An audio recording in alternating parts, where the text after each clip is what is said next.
Class 10th के जितने भी मेरे प्यारे बच्चे 21 फरवरी को गृह विज्ञान विषय का पेपर देंगे। आज के इस नए वीडियो में मैं लेकर के आ चुका हूं आप सभी के लिए गृह विज्ञान विषय का एक और वायरल मॉडल पेपर। जी हां मेरे प्यारे बच्चों, यदि आप 21 फरवरी के दिन गृह विज्ञान के पेपर में 70 में 65 प्लस भी अंक लाना चाहते हैं तो आप इस वायरल मॉडल पेपर को जरूर तैयार कर लेना, क्योंकि यहीं से प्रश्न छपेंगे आपके पेपर में। चलिए ध्यान दें, 3 घंटे 15 मिनट का समय आपको बोर्ड परीक्षा में मिलेगा।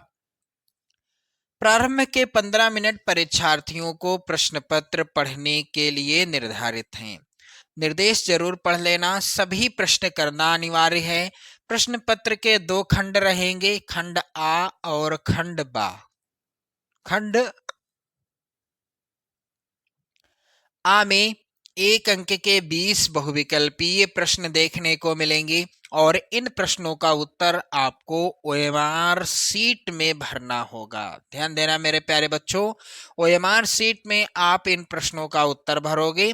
खंड आ के बाद प्रत्येक प्रश्न का निर्देश पढ़कर केवल प्रदत्त ओएमआर उत्तर पत्रक पर ही उत्तर चिन्हित करिएगा। ओएमआर उत्तर पत्रक पर उत्तर देने के पश्चात उसको काटना नहीं है इस तरह से, ना ही इरेजर या व्हाइटनर का प्रयोग करना है, कुछ नहीं करना। एक बार आपने ओएमआर सीट में गोला भर दिया सो भर दिया, चाहे गलत भरा हो या सही भरा हो। प्रश्न के अंक उसके सम्मुख अंकित हैं। खंडबा में 50 अंक के वर्णनात्मक प्रश्न देखने को मिलेंगे। खंडबा में सभी प्रश्नों के उत्तर एक साथ ही करिएगा। प्रथम प्रश्न से आरंभ कीजिएगा और अंतिम प्रश्न तक करते जाइएगा। जो प्रश्न नहीं आता है उस पर आप अपना कीमती समय बिल्कुल भी नष्ट नहीं करेंगे। क्लियर? चलिए ध्यान दें, खंड आ। अब इसमें क्या है, प्रश्न संख्या 1 से 20 बहुविकल्पीय प्रश्न देखने को मिलेंगे। प्रत्येक के 4-4 वैकल्पिक उत्तर भी दिए गए हैं। उनमें से सही विकल्प को चुनकर ओएमआर सीट में गोले को काला करें।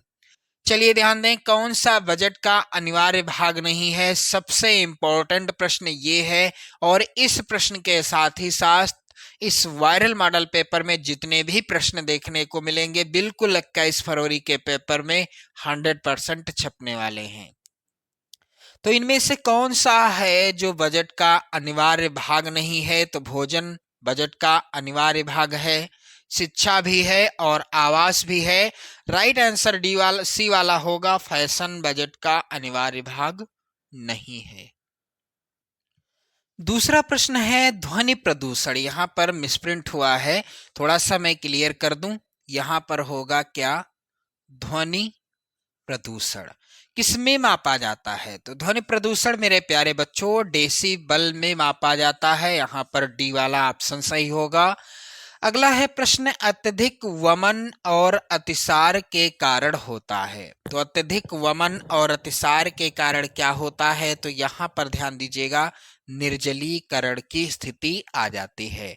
क्योंकि अत्यधिक वमन होगा, अतिसार होगा, तो इससे क्या होगा, शरीर में निर्जलीकरण यानी पानी की कमी हो जाएगी।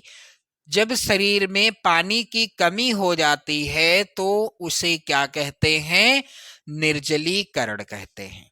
अगला प्रश्न है, निम्नलिखित में से कौन सा विटामिन जल में घुलनशील है? इनमें से कौन सा विटामिन है जो जल में घुलनशील है? तो यहां पर राइट आंसर सी ऑप्शन होगा, विटामिन के। अशुद्ध जल से होने वाला रोग कौन सा है? तो इनमें से कौन सा रोग है जो अशुद्ध जल के पीने से हो जाता है? तो यहां पर ध्यान देना, हैजा रोग अशुद्ध यानी दूषित जल के सेवन से हो जाता है। शुद्ध जल होता है तो जो शुद्ध जल होता है वह होता है पारदर्शी। ए वाला ऑप्शन सही होगा। मेरे प्यारे बच्चों प्रश्न संख्या 7 है, बीसीजी का टीका किस रोग से सुरक्षा प्रदान करता है? तो बीसीजी का टीका लगाया जाता है तपेदिक या क्षय रोग के लिए, यानी तपेदिक या क्षय रोग जिसे टीबी के नाम से भी जानते हैं और इसे दमा भी कहते हैं। ध्यान देना मेरे प्यारे बच्चों, तपेदिक, क्षय रोग और टीबी तथा दमा ये एक ही रोग है, और इस रोग की सुरक्षा के लिए, यानी ये रोग ना होने पाए, इस इसके लिए बीसीजी का टीका लगाया जाता है। आदर्श बजट माना जाता है, तो इनमें से आदर्श बजट किसे माना जाता है? बचत का बजट। ये होगा राइट आंसर। अगला प्रश्न है, 1 किलोग्राम चीनी का मूल्य 40 रुपया है, तो 5 किलोग्राम चीनी का मूल्य क्या होगा? मेरे प्यारे बच्चों, 1 किलोग्राम चीनी का मूल्य कितना है? 40 रुपया। आपको बताना है 5 किलोग्राम चीनी का मूल्य, तो आप बिल्कुल आसानी से इसको गुणा कर देंगे। 5 का पहाड़ा 0 में 0 हो जाएगा, 5 को 20 होगा, यहाँ पर राइट आंसर होगा 200 रुपये। तो जिस ऑप्शन में 200 होगा वही राइट आंसर होगा, लेकिन यहां पर शर्त यह है 200 रुपये मिसप्रिंट हो गया है विकल्प में। आंसर आपका यही सही होगा। अगला प्रश्न है, टिटनेस से बचाव के लिए किसका टीका लगवाना चाहिए? तो मेरे प्यारे बच्चों, टिटनेस रोग से बचाव के लिए टिटवैक का टीका लगवाना चाहिए। प्रश्न अगला है, नाड़ी की गति प्रति मिनट होती है, तो यहाँ पर राइट आंसर होगा 72 से 80 बार। घर पर सिलाई करने से बचत होती है, तो यदि आप घर पर सिलाई करते हो तो आपके समय की बचत होगी, आपके कपड़े की बचत होगी, आपके धन की बचत होगी। यहाँ पर राइट आंसर होगा इनमें से सभी। एक सामान्य व्यक्ति के शरीर का तापक्रम होता है, तो एक सामान्य व्यक्ति के शरीर का तापक्रम होता है मेरे प्यारे बच्चों 98.4 डिग्री फ़ारेनहाइट। यहाँ पर सी वाला ऑप्शन सही होगा। सब्जियों को धोना चाहिए, तो सब्जियों को कब धोना चाहिए? काटने के बाद, छीलने के पहले, छीलने के बाद, या कभी नहीं? तो सब्जियों को छीलने के पहले ही अच्छी तरह से धो लेना चाहिए। आप सभी जानते हैं और आप सभी करते भी होंगे जो भी सब्जी बनाते हैं। चलिए अगला प्रश्न है, लौह तत्व की कमी से कौन सा रोग हो जाता है? तो यहाँ पर एनीमिया हो जाएगा, राइट आंसर बी वाला ऑप्शन। मेरे प्यारे बच्चों, प्रश्न संख्या 16 है, विटामिन ए का अच्छा स्रोत क्या है? तो विटामिन ए का अच्छा स्रोत यहाँ पर डी वाला ऑप्शन सही होगा, दूध है। वायु द्वारा फैलने वाला रोग कौन सा है? तो यहाँ पर हैजा रोग हो जाएगा, राइट आंसर। नियासिन का स्रोत क्या है? तो यहाँ पर सी वाला विकल्प सही होगा, चावल। विश्व शौचालय दिवस कब मनाया जाता है? तो मेरे प्यारे बच्चों, प्रत्येक वर्ष 19 नवंबर को विश्व शौचालय दिवस मनाया जाता है। चलिए अगला प्रश्न है, क्षय रोग में रोगी को यहाँ पर रिक्त स्थान में क्या भरा जाएगा? युक्त भोजन दिया जाता है। तो क्षय रोग में रोगी को खनिज लवण से युक्त भोजन दिया जाता है। अगला प्रश्न आप देखेंगे यहाँ पर खंडवा के अंतर्गत, और यहाँ पर भी निर्देश दिए गए हैं कि प्रश्न संख्या 21 से 26 अति लघु उत्तरीय हैं। प्रत्येक प्रश्न का उत्तर अधिकतम 25 शब्दों में लिखना है, और प्रत्येक प्रश्न आएगा 2 नंबर का। 21 फरवरी को बिल्कुल 100% यही प्रश्न आपके पेपर में छपेंगे। चलिए ध्यान दें, प्रश्न संख्या 21, पासबुक तथा चेक बुक में अंतर स्पष्ट कीजिए। कैसे लिखना है इस प्रश्न का उत्तर? मेरे प्यारे बच्चों, यहां पर ध्यान दीजिएगा, इस प्रश्न का उत्तर क्या हो जाएगा, किस तरह से आपको इसका उत्तर लिखना है। और ये एक ऐसा प्रश्न है जो लगातार बोर्ड परीक्षा में आता रहा है। तो पासबुक तथा चेकबुक में क्या अंतर है? प्रश्नोत्तर संख्या 21, यहां पर आप देखेंगे इस प्रश्न का उत्तर, बैंक में अपने खाते से धन निकालने के प्रपत्रों की पुस्तिका को चेकबुक कहते हैं।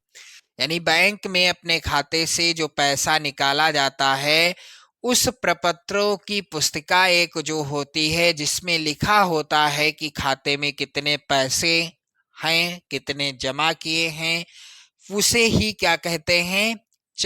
पासबुक कहते हैं। जबकि बैंक के खाते के विवरण की पुस्तिका को पासबुक कहते हैं। ध्यान दीजिएगा, पासबुक में जमा किए गए तथा निकाले गए धन एवं ब्याज का विवरण लिखा जाता है, और जो एक प्रपत्रों से युक्त पुस्तिका होती है उसे क्या कहते हैं? चेकबुक कहते हैं। क्लियर? चलिए आगे बढ़ते हैं और अगला प्रश्न मेरे प्यारे बच्चों आपके लिए है, बजट बनाने का मुख्य उद्देश्य क्या है। तो बजट बनाने का मुख्य उद्देश्य क्या है, यहां पर इस प्रश्न का उत्तर क्या हो जाएगा, ध्यान देना, प्रश्नोत्तर संख्या 22। परिवार के सभी स्रोतों से होने वाली आय का सही सही ज्ञान हो जाएगा यदि आप बजट बनाते हैं, ये पहला उद्देश्य है। दूसरा उद्देश्य है आय व्यय को नियंत्रित करके समुचित बचत का प्रयास करना। चलिए अगला प्रश्न यहाँ पर है, कह रहा है कि प्रेशर कुकर की उपयोगिता स्पष्ट कीजिए। ये प्रश्न भी काफी ज्यादा इंपॉर्टेंट है और इस प्रश्न का उत्तर कैसे लिखना है आप सभी को, प्रश्नोत्तर संख्या 23। प्रेशर कुकर की उपयोगिता क्या है, तो यहाँ पर ध्यान देना, यह एक हैंडल युक्त बर्तन होता है जिसके ढक्कन के अंदर चारों तरफ एक रबर का छल्ला लगा रहता है। ढक्कन पूरी तरह बंद कर देने से भाप बाहर नहीं निकलती है और उसके दबाव से खाना अतिशीघ्र पक जाता है। भाप के, यहाँ पर भाप होगा, ध्यान देना, भाप के अंदर ही रहने से भोज तत्व तथा सुगंध नष्ट नहीं होती है। इस बर्तन के अंदर 2-3 छोटे बर्तनों में भिन्न भिन्न खाद्य पदार्थ रखकर एक साथ ही पकाए जा सकते हैं। यह कुकर स्टोव, कोयले की अंगीठी अथवा गैस के चूल्हे पर रखा जा सकता है। इससे समय तथा ईंधन की भी बचत होती है। अतः यह रसोई घर के लिए एक अत्यंत उपयोगी उपकरण है और आप सभी के घरों में ये बिल्कुल 100% देखने को मिलता है। क्या चीज, प्रेशर कुकर आप सभी के घरों में है और आपने देखा भी है। चलिए आगे बढ़ते हैं, अगला प्रश्न यहाँ पर है, मोच के लक्षण लिखिए। मोच आने के लक्षण क्या हैं, तो चलिए प्रश्नोत्तर संख्या 24 का उत्तर कैसे लिखना है। मोच आने के लक्षण या पहचान क्या है, कैसे पता करेंगे कि मोच आ गई है, तो जहां पर मोच आ जाएगी उस अंग में सूजन आ जाती है और इधर उधर हिलाने डुलाने में पीड़ा यानी दर्द भी होता है। दूसरा है, मोच आने वाले अंग का रंग कुछ कुछ नीला काला भी होने लगता है। चलिए अगला प्रश्न है, यहां पर ध्यान दीजिएगा, भोजन विषाक्त क्यों हो जाता है, तो प्रश्नोत्तर संख्या 25 का उत्तर कैसे लिखा जाएगा, भोजन विषाक्त क्यों हो जाता है। चलिए ध्यान दीजिएगा, इसका उत्तर कैसे लिखना है आप सभी को। तो भोजन के अंदर उपस्थित ऐसे पदार्थ जो व्यक्ति के शरीर में जाने के बाद विषैले प्रभाव उत्पन्न करते हैं, इन्हें विषाक्त भोजन कहते हैं। भोजन बनाने एवं उसका संरक्षण करने में जो त्रुटियां हो जाती हैं, जो असावधानियां हो जाती हैं, उसी कारण से भोजन विषाक्त हो जाता है। अगला प्रश्न है यहाँ पर, और ये प्रश्न हर बार बोर्ड परीक्षा में आता है और 2026 यानी 21 फरवरी को ये प्रश्न जरूर देखने को मिलेगा। भूनने और सेकने में क्या अंतर है, तो भूनने और सेकने में क्या अंतर है मेरे प्यारे बच्चों, यहाँ पर इसका उत्तर कैसे लिखना है, प्रश्नोत्तर संख्या 26। भूनते समय वस्तु आग में प्रत्यक्ष संपर्क में नहीं आती, जबकि सेकने में उसे सीधे अंगारों अथवा विद्युत सलाखों के ऊपर सेका जाता है। क्लियर। चलिए अगला प्रश्न आप देखेंगे, लघुत्तरीय प्रश्न होगा। प्रश्न संख्या 21 से 31 तक लघुत्तरीय प्रश्न है और इन प्रश्नों का उत्तर आपको अधिकतम 50 शब्दों में लिखना होगा। प्रत्येक प्रश्न 4 नंबर का होगा। आय कितने प्रकार के होते हैं, वेरी वेरी इंपॉर्टेंट प्रश्न है और इसका उत्तर आप लोग ध्यान दीजिएगा, प्रश्नोत्तर संख्या 27। प्रत्यक्ष आय, पारिवारिक आय का मुख्य रूप या प्रकार प्रत्यक्ष आय, जिसे डायरेक्ट इनकम भी कहते हैं। प्रत्यक्ष आय उस आय को कहा जाता है जो परिवार के मुखिया या अन्य सदस्यों को उनके अपने अपने व्यवसायों के माध्यम से प्राप्त होती है। उदाहरण के लिए वेतन या व्यापार से प्राप्त होने वाली आय, ये क्या है? प्रत्यक्ष आय का उदाहरण है। इसके अतिरिक्त धन के विनियोग अर्थात ब्याज तथा आवास या दुकान आदि का मिलने वाला किराया भी इसी प्रकार की आय में ही सम्मिलित होता है। अगला है अप्रत्यक्ष आय। दूसरे प्रकार की आय क्या है? अप्रत्यक्ष आय। ये क्या है? पारिवारिक आय का दूसरा प्रकार या रूप है अप्रत्यक्ष आय यानी इनडायरेक्ट इनकम। अप्रत्यक्ष पारिवारिक आय से आशय उन सुविधाओं से है जो वेतन आदि के अतिरिक्त उपलब्ध होती हैं। अप्रत्यक्ष आय धन के रूप में नहीं होती। उदाहरण के लिए कंपनी की ओर से बिना किराए का मकान या फर्नीचर मिलना, ड्राइवर या नौकर मिलना, आने जाने के लिए वाहन की सुविधा, बच्चों की निःशुल्क शिक्षा आदि अप्रत्यक्ष आय श्रेणी में आते हैं। कुछ परिस्थितियों में अप्रत्यक्ष आय को अधिक महत्वपूर्ण माना जाता है क्योंकि इस आय पर किसी प्रकार का आयकर नहीं देना पड़ता। क्लियर? चलिए अगला प्रश्न यहाँ पर प्रश्न संख्या 28 है। प्राकृतिक जल के विभिन्न स्रोत लिखिए। तो प्राकृतिक जल के विभिन्न स्रोत क्या हैं? तो यहाँ पर ध्यान दीजिएगा, ये है प्रश्न इंपॉर्टेंट। और इस प्रश्न का उत्तर लिखना कैसे है? प्रश्नोत्तर संख्या 28 आप लोग ध्यान दें। तो जल कुल 3 प्राकृतिक स्रोतों से प्राप्त होता है। इन्हें इस प्रकार वर्गीकृत किया गया है: वर्षा का जल, भूमिगत जल और सतही जल। तो सबसे पहले है वर्षा का जल। तो वर्षा जल में अत्यंत स्रोत जैसे कि बर्फ और अतिरिक्त प्रकार की वर्षा शामिल होती है। पृथ्वी पर गिरने वाली वर्षा जल चक्र का एक प्रमुख हिस्सा है क्योंकि यह सतह और भूमिगत जल स्रोतों दोनों की भरपाई करती है। अगला है भूमिगत जल। तो ये क्या है? ये पानी ऐसे स्रोत हैं जिन्हें आप मूल रूप से देख नहीं सकते हैं या आसानी से उन तक नहीं पहुंच सकते हैं। जल चक्र में भूमिगत जल स्रोतों की महत्वपूर्ण भूमिका यह है कि वह मानव उपभोग के लिए प्राथमिक स्रोत हैं।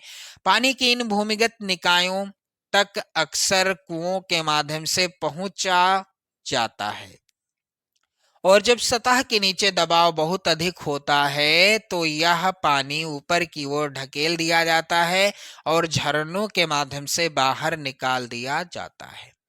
अगला है सतही जल। तो ये क्या है? देखने और उपयोग में आसान सतही जल आसानी से प्राकृतिक जल की सबसे प्रचुर आपूर्ति है। नकारात्मक पक्ष यह है कि पृथ्वी ग्रह पर अधिकांश सतही जल खारा है, इसलिए यह अधिकांश जीवित प्रजातियों के लिए पीने के लिए आदर्श नहीं है। सतही जल पीने के पानी का स्रोत होने के अलावा हमारे दैनिक जीवन में भी महत्वपूर्ण भूमिका निभाता है। सतही जल का उपयोग स्वच्छ ऊर्जा स्रोत के रूप में जल विद्युत ऊर्जा का उत्पादन करने के लिए किया जाता है जो नवीकरणीय भी है।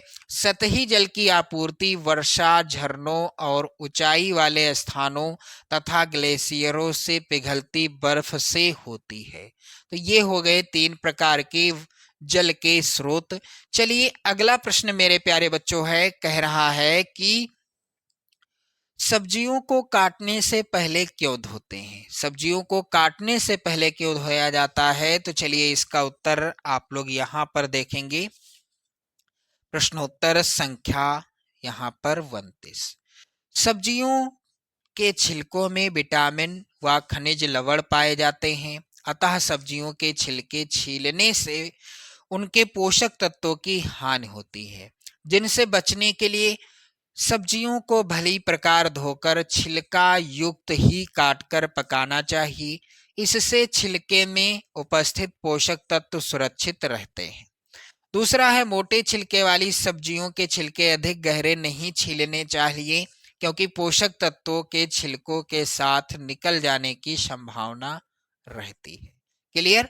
अगला प्रश्न है यहाँ पर सिलाई किट की क्या उपयोगिता है? इसमें रखी जाने वाली 5 वस्तुओं के नाम लिखिए। वेरी वेरी इंपॉर्टेंट प्रश्न है ये और इसका उत्तर क्या होगा मेरे प्यारे बच्चों? प्रश्नोत्तर संख्या 30।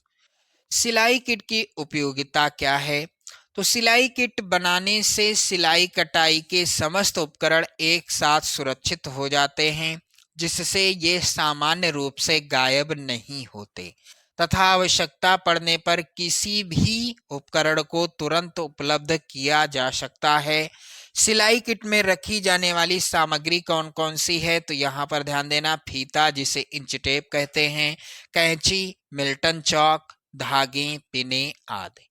अगला प्रश्न मेरे प्यारे बच्चों है यहाँ पर, 1 मीटर कपड़े का दाम 56 रुपए है। 1 मीटर कपड़े का दाम कितना है? 56 रुपए है। तो 1.5 मीटर कपड़े का दाम बताइए। मेरे प्यारे बच्चों, ये भी 4 नंबर का प्रश्न है और इसको कैसे सॉल्व करेंगे हम सभी लोग? तो ध्यान देना, 1 मीटर कपड़े का दाम क्या है? 56 रुपए है। तो 1.5 मीटर कपड़े का दाम 56 गुणे 1.5 बराबर 84 होगा। कैसे होगा? तो यहाँ पर आप लोग ध्यान दें, बिल्कुल बेसिक सा सवाल है। इसको हम 1.5 से गुणा कर देंगे तो क्या आएगा? 5 का 30, 5 हम 25 और 3 क्या हो जाएगा? 28 हो जाएगा।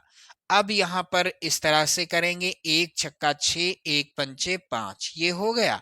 अब यहाँ पर क्या होगा? 0 होगा, 8 6 14 हो जाएगा और 5 और 2 7 और एक हासिल जो आया था 8 हो जाएगा। अब दशमलव है एक संख्या के बाद तो यहाँ पर दशमलव लग जाएगा। कितना आ गया? यहाँ पर 84 आ गया, राइट आंसर। क्लियर? चलिए इसके बाद आप देखेंगे दीर्घ उत्तरीय प्रश्न। निर्देश यहाँ पर भी है कि प्रश्न संख्या 32 से 34 दीर्घ उत्तरीय हैं और आप लोग ध्यान देंगे, इस तरह के जो प्रश्न आएंगे इनका उत्तर आपको 100 शब्दों में लिखना होगा। प्रत्येक प्रश्न होगा 6 नंबर का। तो चलिए, वेरी वेरी इंपॉर्टेंट प्रश्न ये है, पर्यावरण प्रदूषण का क्या तात्पर्य है? प्रदूषण का मानव जीवन पर पड़ने वाले प्रभावों का वर्णन कीजिए। इसके बाद अथवा में प्रश्न है, अपशिष्ट प्रबंधन से आपका क्या अभिप्राय है? कचरे का निस्तारण आप कैसे करेंगी? प्रश्न संख्या 33 है, पुलटिस की क्या उपयोगिता है? किन्हीं 2 प्रकार की पुलटिस बनाने की विधि लिखिए। अथवा में प्रश्न है, बचत के प्रकार के बारे में लिखिए। बैंक में कितने प्रकार के खाते खोले जा सकते हैं? उदाहरण सहित समझाइए। मेरे प्यारे बच्चों, प्रश्न संख्या 34 है यहाँ पर, अस्थिभंग से क्या तात्पर्य है? अस्थिभंग के प्रकार एवं उपचार का वर्णन कीजिए। वेरी वेरी इंपॉर्टेंट प्रश्न है ये। तो इस तरह के प्रश्न आएंगे आपके पेपर में। 21 फरवरी को आपका पेपर है और आप इस वायरल मॉडल पेपर को जरूर तैयार कर लीजिएगा। वीडियो को लाइक शेयर जरूर कर दीजिएगा। जय हिंद।